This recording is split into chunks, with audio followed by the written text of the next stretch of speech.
ఈరోజు మనం ఈ సూర్యాపేట కేంద్రంలో ఐఎఫ్టియు జిల్లా మహాసభను జరుపుకుంటా ఉన్నాం.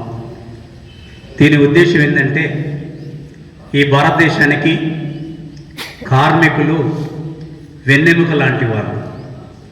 ఈ కార్మికులు శ్రమ చేస్తేనే గుండు పిండి కాంచి ఆటం బాంబు వరకు, అదేవిధంగా ప్రతి వస్తువు తయారవుతుందంటే కార్మికుల నెత్తురు శ్రమడ చుక్కల ఫలితం అని చెప్పేసి తెలియజేస్తా ఉన్నాను. ఈ దేశానికి రైతులు కార్మికులు రెండు కళ లాంటి వాళ్ళు. ఈ దేశానికి వాళ్ళు లేకపోతే, దేశానికే కాదు ప్రపంచానికి, రైతు లేకపోతే మనం తినే ముద్ద దొరకదు. కార్మికులు లేకపోతే మనం ఈరోజు ఈ కుర్చీల మీద, కుర్చీ తయారు చేసి కూడా కార్మికుడే. అంటే ఈ రెండు కళ్ళని కూడా మన మోడీ లేకుండా చేయాలని చూస్తూ ఉన్నాడు. ఈ దేశ సంపదను మొత్తం కూడా దోచిపెట్టి ఈ కార్మికుల హక్కుల్ని, అదేవిధంగా రైతుల యొక్క హక్కుల్ని కాలరాస్తా ఉన్నాడు. రైతులు నిన్న వాళ్ళ హక్కుల కోసం పోరాడుతూ ఉంటే, పండించిన పంటకు మద్దతు ధర ఇవ్వమని చెప్తా ఉంటే, విచక్షణ రహితంగా హర్యానా సరిహద్దుల కాల్పులు జరిపించాడు. 3 రైతులు చనిపోయారు. 6 రైతులకు సీరియస్గా ఉంది. 20 మంది రైతులు పరిస్థితి ఆందోళనకరంగా ఉంది. అటు రైతులు ఏం చేశారు? నీ మీద దాడులు చేశారా? నీ ప్రభుత్వాన్ని కూల్చాలని చూశారా? కేవలం మేము కష్టపడి పండిస్తున్నాం, ఆ పంటకు మద్దతు ధర ఏమని చెప్పి మాత్రమే నిన్ను డిమాండ్ చేశారు. అలాంటి రైతుల మీద నీవు విచక్షణరహితంగా కాల్పులు జరిపించావంటే ఇది నీ నియంతృత్వ విధానానికి నిదర్శనం అని చెప్పేసి తెలియజేస్తా ఉన్నాం. మొత్తం నీరు గార్చి 8 గంటల పనిని మనం కష్టపడి సంపాదించుకున్న కాలాన్ని, 8 గంటల పనిని ఈరోజు మోడీ 12 గంటల పని విధానాన్ని ప్రవేశపెట్టాడు. అందులో బాగా మన పీవీసీ కంపెనీల చాలామంది కార్మికులతోటి 12 గంటల పని చేపిస్తూ ఉన్నాడు. 8 గంటలు పని చేస్తే కనీసం ఈరోజు 1000 రూపాయల వేతనం ఇవ్వాలి. అదే పీవీసీ కంపెనీలో అక్కలకైతే 250, అన్నలకైతే 350 రూపాయలు ఇస్తా ఉన్నాడు. ఆ 350 రూపాయలు సాయంత్రం వచ్చి ఖర్చు పెడితే సరిపోవట్లేదు. అంటే ఈరోజు సంపద పెరిగిందంటున్నాడు. మొన్నటిదాకా కేసీఆర్ ఒక్కొక్క కుటుంబానికి 26,000 రూపాయలు వస్తాయి అంటున్నాడు. అంటే ఒక కుటుంబానికి కాదు సార్, ఒక మనిషికి. అంటే ఈ కుటుంబంలో ఇద్దరం భర్త భార్యలు దగ్గర 52,000 రూపాయలు రావాలి. నెలస్థాయికే 2 కట్టుకోవాలనే పరిస్థితి మన పరిస్థితి. కేంద్రంలో మోడీ, మొన్నటిదాకా కేసీఆర్ ఇద్దరు కుమ్మక్కై కార్మికుల్ని, కర్షకుల్ని అణచివేస్తూ వీళ్ళ కోసం పోరాడుతున్నారు. ఈరోజు ఈ భారతదేశానికి ఒక ప్రమాదం పొంచి ఉన్నది మోడీ రూపంలో. ఈసారి కనుక మోడీ వస్తే మనం వచ్చేసారి ఇలా మీటింగ్లు పట్టుకోవడానికి కూడా అవకాశం ఉండదు. తిరిగి మళ్ళీ బానిసత్వంలోకి వెళ్ళిపోతాం. కాబట్టి మిత్రులారా, ఎట్టి పరిస్థితుల్లో కూడా మతోన్మాద మోడీని వచ్చే ఎలక్షన్లో గెలవకుండా మన వంతు కర్తవ్యంగా ప్రతి ఒక్కరం ఆ విషయంలో ముందుండాలని చెప్పేసి మీకు విజ్ఞప్తి చేస్తా ఉన్నాను.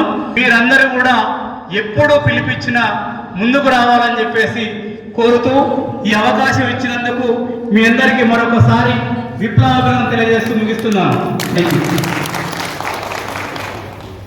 ఇప్పుడు సమస్యలు పేరుకుపోతున్న నేపథ్యంలో కార్మిక హక్కుల్ని కాపాడుకోవడం కోసం కార్మిక ప్రయోజన చట్టాలని నిర్మించాలని కోరుతూ ఈరోజు ఈ దేశానికి వెన్నెముకైనటువంటి రైతాంగం ఎవరైతే ఉన్నారో ఆ రైతాంగం మీద కాల్పులు జరుపుతూ ఈరోజు బలి తీసుకున్నటువంటి 3 చనిపోయినటువంటి సంఘటన ఢిల్లీ కేంద్రంగా జరుగుతున్న పరిస్థితి ఉంది.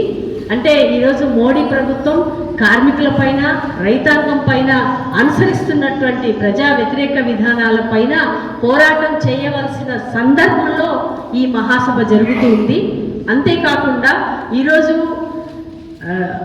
రాష్ట్రంలో కానీ కేంద్రంలో కానీ కేంద్ర ప్రభుత్వము తీసుకొచ్చినటువంటి మోడీ కార్మిక వ్యతిరేక చట్టాలు ఏవైతున్నాయో వాటన్నిటినీ కూడా వెనక్కి తీసుకోవాలని, పాక్ చట్టాలని అమలు చేయాలని, అందులో కొన్ని సవరణలు చేపట్టాల్సిన వాటిని రక్షణని, భద్రతని కల్పిస్తూ కార్మిక హక్కులని కాపాడాల్సిన బాధ్యత ప్రభుత్వాల పైన ఉంది. కానీ మోడీ ప్రభుత్వం ఆ పని చేయట్లేదు. కాబట్టి మోడీ ప్రభుత్వాన్ని మనము కిందకి దింపాల్సినటువంటి గద్దె దింపాల్సినటువంటి అవసరము ఆవశ్యకత కూడా కార్మిక వర్గం పైన ఉంది.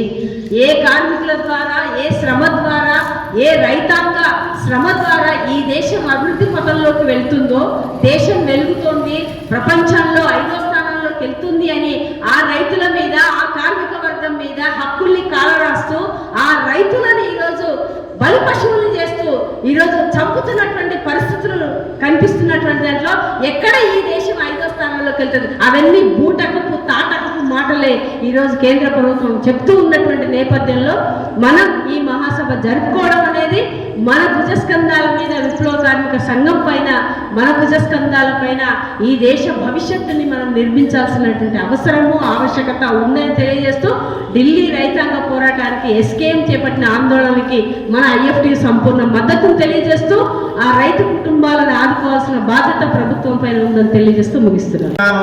అనేక విధాలుగా కార్మికులను, ప్రజలను అందరినీ ఆదుకుంటామని ప్రమాణాలు చేస్తున్నారు. తీరా కార్మికులకు కావాల్సిన సంక్షేమాలు ఈనాటి వరకు అందించకపోవడం జరుగుతుంది. గత 10 ఏళ్లుగా రాష్ట్ర ముఖ్యమంత్రిగా పనిచేసిన KCR contract out sourcing system లేకుండా చేస్తని మాట్లాడిన గత రాష్ట్ర ముఖ్యమంత్రి ఈ 10 ఏళ్ల కాలంలో ఏ కాంట్రాక్ట్ అవుట్ సోర్సింగ్ కార్మికులను రెగ్యులరైజేషన్ చేయలేదు. అదేవిధంగా ఆటో అండ్ మోటారు, హమాలీ రంగాల్లో పనిచేస్తున్న కార్మికులకు సంక్షేమ బోర్డు ఒకనాడు ఏర్పాటై ఉండే. కేసీఆర్ అధికారంకి వచ్చిన తర్వాత ఆ సంక్షేమ బోర్డును రద్దు చేసిండు. అనేక సార్లు సంక్షేమ బోర్డు ఏర్పాటు చేయాలని విన్నవించినా కూడా పెడచెవిన పెట్టిండు. ఆ విధంగా కార్మికులకు కావలసిన అనేక వసతులు, కనీస వేతనాలు పెంచకుండా ఈ 10 ఏళ్లుగా పెండింగ్లో ఉంచాడు. ఈ విధంగా ప్రభుత్వ విధానాలకు వ్యతిరేకంగా శ్రామిక వర్గం అనేకమైన పోరాటాలు చేసింది.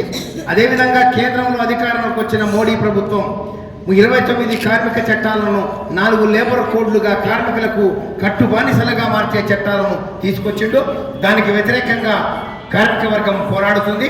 మొన్ననే 16వ తారీఖు నాడు దేశవ్యాప్తంగా రైతాంగము, కార్మిక వర్గము కనీస వేతనాల కొరకు, కనీస సామాజిక భద్రత కొరకు ప్రభుత్వ రంగాలు ప్రైవేటీకరించాలన్న డిమాండ్తోన వీధుల్లోకి వచ్చింది. రైతాంగము ఎంఎస్పి కనీస మద్దతు ధర కావాలని ఢిల్లీలో దేశవ్యాప్తంగా ఆందోళన చేసింది.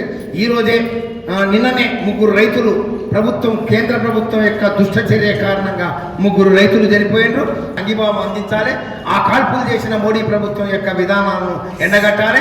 దాని కొరకు ఈ మహాసభ తరపున మనం ఏకగ్రీవంగా ఆ మోడీ ప్రభుత్వం అవలంబించిన కార్మిక వ్యతిరేక, రైతు వ్యతిరేక విధానాలను తిప్పికొడుతూ ఆ 3 రైతుల యొక్క పోరాటానికి విప్లవ జయజేలు తెలియజేస్తూ ఈ యొక్క మహాసభలో తీర్మానం చేస్తూ ఈ మోడీ ప్రభుత్వం గద్దె దింపాలి.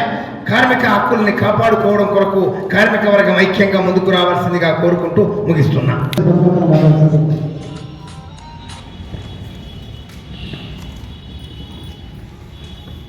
ఈరోజు సూర్యాపేట జిల్లాలో ఐఎఫ్టియు మహాసభ జరుపుకుంటున్నారు.